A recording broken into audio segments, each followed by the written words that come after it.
the upside of failure as we do on a Friday. And today we are joined by a powerhouse of a woman. And I think somebody who will truly inspire some of you listening today. When we talk about pivoting, diverting, changing, evolving, growing, this is what her story is all about. Mathebe Ngwenya, South African entrepreneur and founder of Beauty on Tap, joins us. If you don't know about Beauty on Tap, don't worry, we're going to tell you all about it. 011 883 0702 and the WhatsApp line 072 702 1702. Welcome to the show. Thank you for coming through. Well, thank you so much for having me, and happy birthday to you. Happy birthday. Thank you so much. The fourth floor. Life looks interesting from up here. Oh, nice. I'm so happy. Happy birthday. You look good. Thank you. You look good. Doesn't even show. Thank you. I appreciate. They say you must never look like your problems, ne? Exactly. Ever. Ever. Whatever those problems are, don't look like them. But happy birthday. That's Thank really, you. really amazing. And thank you for coming through. In terms of, and maybe share with everybody what Beauty on Tap is about before we really go into what it took for you to be where you are. So I think I was on your show long ago at 5 Very, a.m. very long ago, girl. Long ago, yeah. And It feels like we were in a completely different, was it not like 6-7 years ago? yes, Yeah. and I remember immediately after a show I was working across the road at Rand Merchant Bank. So I had to do the show, then I got to work at like 6 a.m. Yes. Because it was still a side hustle at the time. Oh my gosh. And I think we had just kind of like launched, and the e-commerce store was still so small. It had just transitioned from the app, the Find a Beauty Service app, to Yes. the e-commerce store, and we still focused on natural hair at the time, and it was still really small. I think at the time I was on your show, we had like 10 brands. Yes. And it's just amazing that I'm on your show a week before we opened Sandton City. So it's kind of like I've journeyed, and it's like right time, right place. I was supposed to be here on your 40th birthday even. Right? Yeah. So, I mean, Beauty on Tap started off as a Find a Beauty Service app. In 2015, we launched. And a year later, we launched an e-commerce website after receiving feedback that people love the products that we listed on our directory on the app, but they want a platform where they can just buy all their favorite products on one place and have one delivery. And we started off with natural hair products, and it's just transitioned over the years. We've added more and more brands. During COVID, the company kind of just grew. And we started adding more skincare brands, and it's now kind of focused more on skincare. And I've said, you know, when I spoke to you, probably at 10 brands. I think we have over 80 brands now on Wow. the website. We have local brands, international brands, Korean skincare as well. And we've launched brick and mortar stores. So there's been a lot that's happened over the past few years, but it's basically just a cleanser to self-care Sunday candles Yes. platform where you can just get everything you need that is beauty related. I want to know, especially because of how you started, when do you decide that your side hustle is ready to become your main hustle? Because I'm sure for many, they find themselves at the place where you're like, I feel like if I just gave all my time to this thing, it would cover my bills. Because you do get to that place where you're like, you're not coping. But it's not a straightforward make a decision and go because, oh, suddenly it's making you enough money to Yeah. leave. What did you use? Because there are also those individuals who are like, nope, I'm giving it all, whether it's making me money, you know. Yeah. What was the decider for you? I think I love that you said for me, because I don't think there's a definitive answer. I can kind of guide on what I did to decide. So I side hustled Beauty on Tap for, is it 7 years, I think, before Yo. deciding I'm going in full time. I've been full time there for 3 years now. And for me, my mom said I should say hi as well. She's like, why not have you? I was like, I know, Mom, I know. Please tell me. It's so weird when my parents know everybody. Please tell me. Oh my gosh. It's Auntie Pat, my mom. Pat, she was friends with Mama Duku from long ago. I think from How did I Lesotho not days. connect these days? Yes, from long ago. Oh my God. And I yes. know my Aunt Duku and my mom are probably listening in. So, oh my Yes. gosh, Mama Pat. Mama Pat, yes. So I was like, oh, Mom, she's like, when are you on the Relebogile show? I'm like, now. So she's listening. So Hi, Mama Pat. I think the last time I had bumped into her in Durban with Rati. We were Probably. holidaying and we bumped into each other at Oyster Box Oh, by the yes, pool. it makes sense. And I think she bought us drinks. Thank you. Oh my God. Isn't it Yes. wild how, and I don't know if you feel this way, because our parents' generation comes from an era where it was everybody helping everybody. It They was a all know each community, other. exactly. We don't have that like we used to. Like I get so Yeah. excited when I find out that somebody's parent knows, you know, or Yeah. like Kagiso Lediga was like, it turns out our moms know each other. Yeah, And now we meet years later in the This business. small, yeah. The world is this small, but she was just like excited. So Oh man. yeah, my mom was super strict with me going full time. She was like, you can't go full time until the business can pay you a salary. And kind of like every year you're in a job, you're getting increases, you're getting bonuses, and you kind of like, I need to make the leap now because otherwise I'm just It gets gonna, harder to leave. it's going to get harder to leave.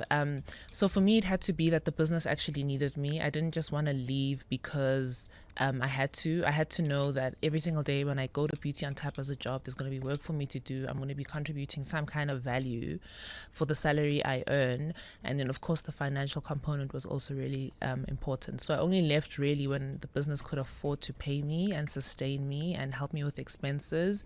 And when I felt that I could add real value by being there every single day. So those were my deciding factors. What do you think the role is as an entrepreneur? I have this conversation so often with so many of my small business owners who are friends, and we know each other's struggles. And we always say, like, actually, you should be putting your energy in, like, your job as a business owner is sales, is getting the new business in, not the, you know, the grinding. And I hear so many different theories, but I'm curious for you, especially when you said, when I can say that the business is going to derive a certain value out of me, because I think that is so critical. Being an owner is one thing, being operationally involved in the business is another thing. Where do you think the success has come from for you as an entrepreneur? Has it been learning how to scale the business up? Has it been appointing somebody else? I mean, I don't know if you know of Huda Beauty. I'm sure you know the story. And then she stopped being the CEO. Then she's like, nope, I'm coming back. I don't recognize my business anymore. For me, I think there's quite a few things, I think, critical roles that I've played in the business. So by profession, I'm a CA, I'm a chartered accountant. And so in terms of things like sales and marketing and formulation, because we have our own in-house brands, I don't have that expertise. Marketing, I'm kind of just passionate about, so I get it. But for me, I think the importance was seeing that this is a business that is growing and now kind of wanting to establish it as a full sustainable business. So coming in, making sure that they proper processes, that if things have to be signed off, that they actually signed off, to kind of not let the business run away and kind of be a mess and not be able to fulfill customer orders. And also to go in and scale the business, and how we can scale the business responsibly. Is it getting financing? Is it looking how we can self-finance? And so when I went full time, I was more focused on that stuff and as well as scaling. And I mean, a year after I went full time, we were able to open a store at Mall of Africa, just because I was fully focused on the business there every single day and overseeing the operations of the business as well. And for me, I think a big focal point of Beauty on Tap has always been customer service, making sure we deliver efficiently. So kind of not letting those core values or value contributors to customers, making sure that those don't slip away. So I think that's what my contribution has been.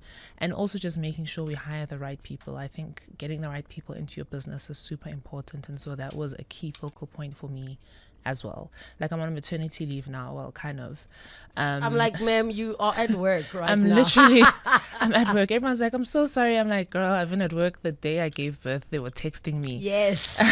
So, you know, being on maternity leave and knowing that the business is still fully functional because I got the right talent in is quite amazing. So that's something I'm really proud of as well in the business, is that the team is able to keep it running even though I'm not there fully. We're going to take a break, and when we come back, I really want to delve into that journey, because I also feel like being a CA has its own moralo that you carry with it. We continue the upside of failure when we come back. 22 minutes to 3 o'clock, the upside of failure. And we're continuing with our conversation with South African entrepreneur and founder of Beauty on TApp. That's TApp with 2 P's. If you want to check out the business, Mathebe Ngwenya is with us, has been sharing her journey. And I think what an inspirational story it really is. We get your comments and your questions on 011 883 0702 and the WhatsApp line 072 702 1702. When you were now in your professional working space, what was the allure to start a side hustle? Like, what happened? Because there are the people who fall into it where, because they just loved being the one buying skincare, for example, now everyone's like, where did you get that? And then that's how the business starts. But that's not the case for everybody. I think so. It started off with a friend getting married, and we needed to look for a makeup artist in Cape Town. And not being from Cape Town, I was just like, there should be an app where you can just click on a makeup artist and the location, you can click on that, and then you get a full directory. And I was like, why doesn't that exist? And I literally just looked into it. I looked if there was anything in the market like that, an app. And then I was like, actually, let me just start it. Let me see how it goes. And so the Beauty on TApp app, which is basically Beauty on TApp, TApp app, started in September 2015. And I think just over time, I was just listening to people and they were just giving feedback on how the business should evolve. And I think Beauty on TApp just evolved based on people's feedback and listening to what people were saying. And I think, when I started Beauty on TApp, I was just more passionate about local small businesses as well. And I had my braider who used to come to my house, Shumi, and she was like, it's so hard to get customers. And I was like, with this app, maybe people will get more customers as well. So the whole point has just been helping local beauty businesses have a shop front. And giving them, a store where they don't have to have this huge working capital requirement. And that's just been the evolution of the business, has been more wanting to help small local beauty brands. And I think my thing has always been helping small businesses, and beauty kind of found me. But I've always been passionate about beauty. I mean, when you look at your grandmother getting ready and your mom doing her hair, as a girl, you're just like, I also just want to do this stuff when I grow up. So it's just kind of been something in the family, and that located me as well. So when you now decided to do this, because there are many people who stumble upon, why is no one doing this? Maybe I should do it. But between that and doing it are two completely different things. Yeah. Especially if you're completely out of your depth. The part of it, like you said, is tech. The other part is beauty. Where did you even begin? Because it was tech, I had no idea where to start. I'm not a coder. Back then in 2015, finding people who could code for you was just so hard and so expensive. I found a colleague of mine who said, I actually want to partner with you on this. And so at least I had somebody who was also pushing and motivating. I think when you have an idea, share it with people. There could be that one person who says, let's do it. Let's actually see where this can take us. And so I think having a co-founder at the time kind of helped me push, because there was somebody holding me accountable as well to the idea. And I always say to people, if you have an idea that sparks into your mind, there isn't an idea that belongs to a single person. There have been lots of people who've started Beauty on TAPs, whether they've succeeded or it hasn't worked out. So always start. There's somebody that can also take your idea and start as well. So just like take a chance and see how it works out. So in that regards, what made you know that you're moving in the right direction?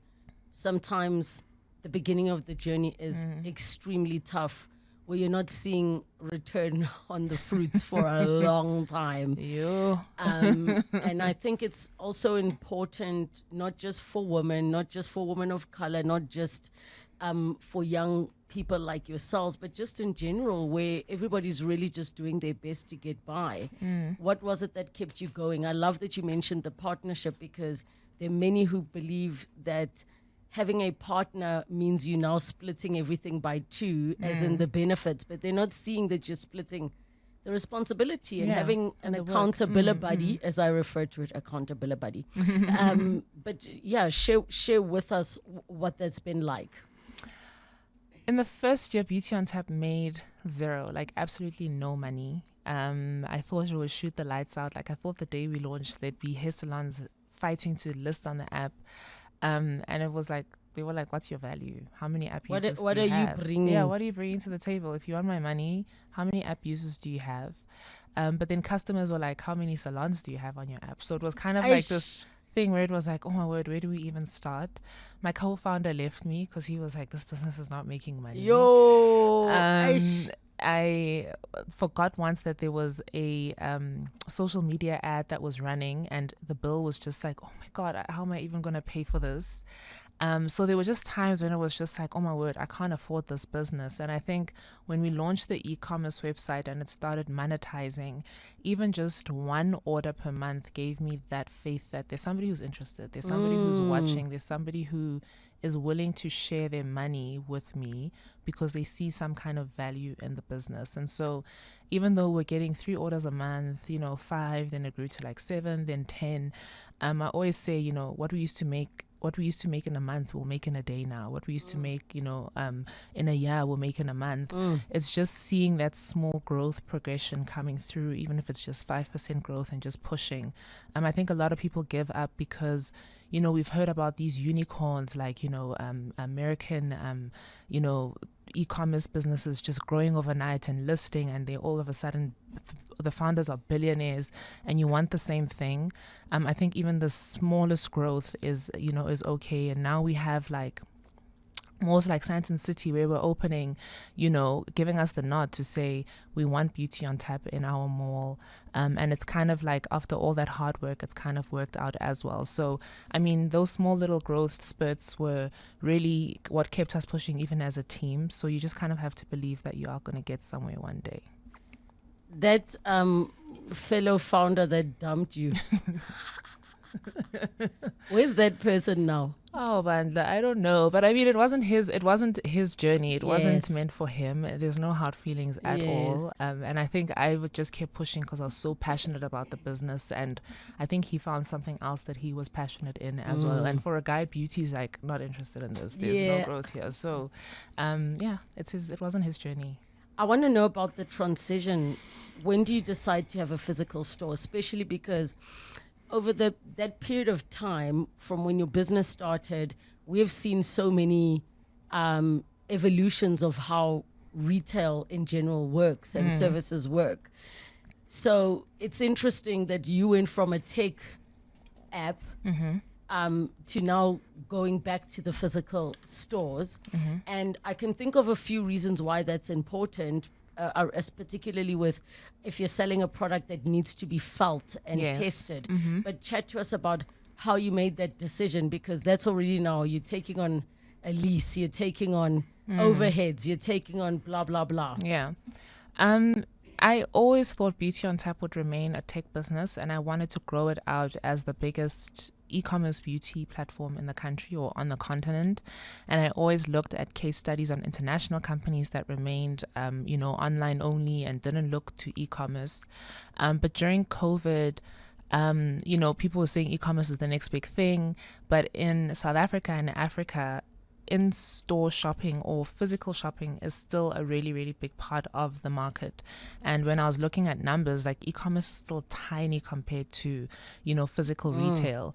And so after, again, getting feedback from people that we want to touch the products, we want to, get advice in person, we want somebody to see my skin and say, this is what you should use.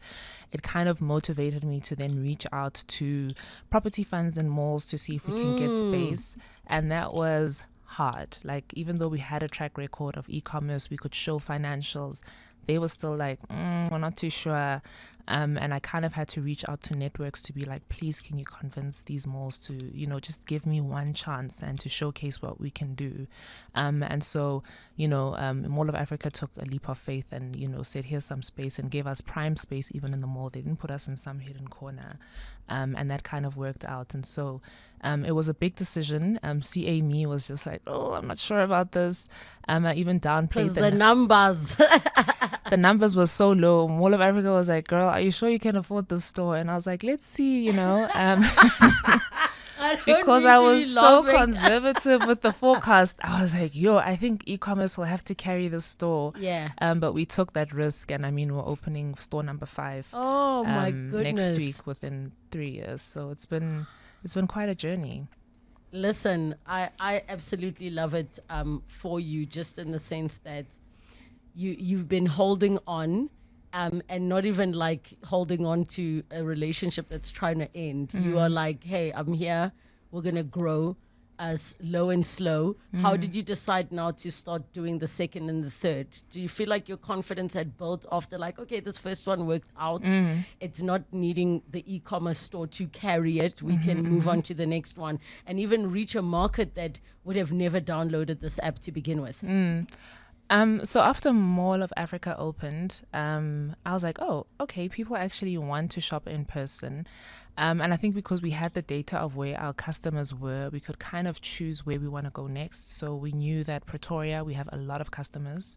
And so we were like, okay, let's look at a store in Pretoria. But we also had this fear that, oh, maybe the people going to Mall of Africa aren't going to go to Pretoria, or it's going to lose customers now, and that store isn't going to make, the money that it used to make.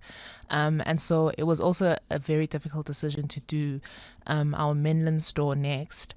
But after we did that and we saw like, oh, it actually doesn't deter from the other platform. Like Mall of Africa didn't take away e-commerce customers, it just built onto that. And we realized that actually having a physical presence kind of makes people trust your brand a lot more. People walking past the store then look online and want to shop online. So after we kind of saw that this is the success rate that we can have, let's try it out.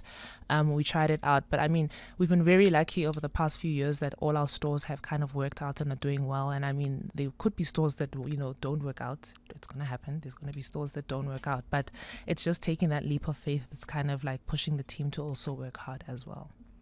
What are some of the most challenging, or let's name one of the challenging mistakes that you made that you can look back and say, yo, I so would have done that differently? So, we have so many beauty brands on our website, and I always used to judge them like, why don't you have stock? Like, why don't you have stock? Why are you delaying? People want to buy. And in 2021, we launched our in-house brand, Pastry Skincare. And the brands laughed at me and said, now you know. You see? Now you know. They were like, why are you out of stock, girl? Because Gurav, and maybe share with us what the challenges are with that. First of all, there's this thing called working capital as an accountant, where you have to fund manufacturing from start to finish. You have to fund the packaging, you have to fund the actual manufacturing of the product, like the labels, every single thing you have to fund. So manufacturing in itself is just a financial beast. Like, it needs so much money. And I've always wanted Beauty on Tap to be a self-funded business. And so CA me's up at night, like thinking, how are we going to fund this? How are we going to pay for this? What are we going to do? And so just having to grow the company organically and being super pedantic about funds has been really, really, really difficult. We can reach out for funding, but I think we just want to keep it at a really, really low base if possible. Mall of Africa was co-funded by our bankers. So I think that products failing, putting products on the shelf and then your sunscreen starts to separate, like there's oil sitting at the top, then there's the bulk sitting at the bottom. People saying, why is this lotion so thin this time around? So manufacturing is just really difficult. We've launched products with the wrong packaging. So I mean, I've had to learn. Because literally, as in like the wrong container, or just like the label said the wrong thing? The label said the wrong thing. There's been spelling mistakes where you have to now take it back, start a new template. Sometimes because it's active ingredients, sometimes the packaging is too thin to sustain the product, so it starts going funny. So I've just learned a lot. We've had a lot of expensive mistakes. We've just had a recent expensive mistake with our new hair care brand For Me. We have to throw away all the packaging and start over. So mistakes happen, and I think manufacturing has been a lot more difficult than retail, because retail you can just point to the brand and say customers are complaining about ABC, but when the fingers are in your face, it's a lot more difficult, and you have to humble yourself a lot more now. Listen, no, it sounds so real, and I think these are the important lessons to learn, because as you say, it's easy to look at somebody and be like, why don't you guys have stock? If people are ordering, why don't you have stock? Whereas they back at the ranch, or let's say under the water, the duck is like paddling its feet, also waiting. What would you say is one of the biggest supports that could help small business in our country? And I'm not just saying like, oh, government must open more fund. Like, what do you say is a practical way that South African small businesses can truly grow and thrive in South Africa? I think one of the countries that I admire the most when it comes to commerce is South Korea. I have never seen a country that pushes businesses so much. They have agencies in different countries where they'll fly Beauty on Tap into South Korea to go and look at products and choose what products they want to have imported. They'll co-fund imports for you and say, we'll cover the shipping for you to sell these products in South Africa. And that's how the Korean skincare industry has grown so much globally, is that the government is literally pushing it. So it's just little things like, setting up agencies that can, say to certain buyers overseas, we'll fly you into South Africa to come and see brands that we are showcasing. We'll co-fund the shipping into your country. I always say, we have pastry skincare that's doing so well locally, but we've never ever been called to say, hey guys, do you want to go to an expo to showcase? Really? Never ever had that opportunity. It's kind of just us pushing it on our own internally. So it's not necessarily just giving this huge funding, it's just giving exposure as well. That can help as well. But I also think that I read about a brand in the UK that literally was funded just by customers buying. So that's kind of a form of crowdfunding as well. So looking at different sources of funding can also definitely help, because Beauty on Tap's growth has largely been customer funding, people just buying, and us, working strategically to see how we can use those funds to fund growth as well. And just getting financial experts into your business as well to help you price your products the right way, to make sure that you're making enough to fund your growth as well. Because a lot of times people will just price a product very weirdly where they're not making any profit on it. And it doesn't necessarily help their business grow. It kind of just helps pay employees and rent, and then there's nothing left at the end of the day. So it's just getting that little expertise or help into your business as well to help it grow a lot more. In terms of competition, I mean, we're now in the era where every other international female celebrity is releasing something. Your Issa Rae has a hair care product, Tracy Ellis Ross, you've got Selena Gomez, all of these, even Beyonce has hair product. Are you finding that it is making it harder, or it's making it easier having so many products that are out there and available? So I've been watching the US market quite a lot in terms of beauty, and it's I've always said that we're not at that point yet where the market is saturated and there's just too much available. I always say South Africa still has so much more room. People must start brands, like, celebrities in South Africa must start brands as well. So I've been watching the US. There's kind of like a market shrinkage happening right now where the market is kind of correcting itself and kind of keeping what they feel works, keeping what they feel is an excellent brand. Like Beyonce's brand has done so well. I mean, Fenty's done so well. Rode by Hailey Bieber's just launched in Sephora, I think yesterday or this week. So I think internationally we have a lot to learn from what they're doing. I think there's a lot of opportunity in South Africa to have more brands come to the fore. So it's nice. There's lots of room for people. I mean, no one is going to use one brand. Like, we all want brand diversity. Guys, please start those brands. If you go into a woman's shower, you'll find so many different ones. And I'm so glad that you came through. Auntie Duku says, I must tell you, congratulations. You're doing so well. Thank you so much. That's what she has to say. Mathebe Ngwenya on the upside of failure. Thank you so much. Spend your afternoon with Relebogile Mabotja on 702. Let's walk the talk.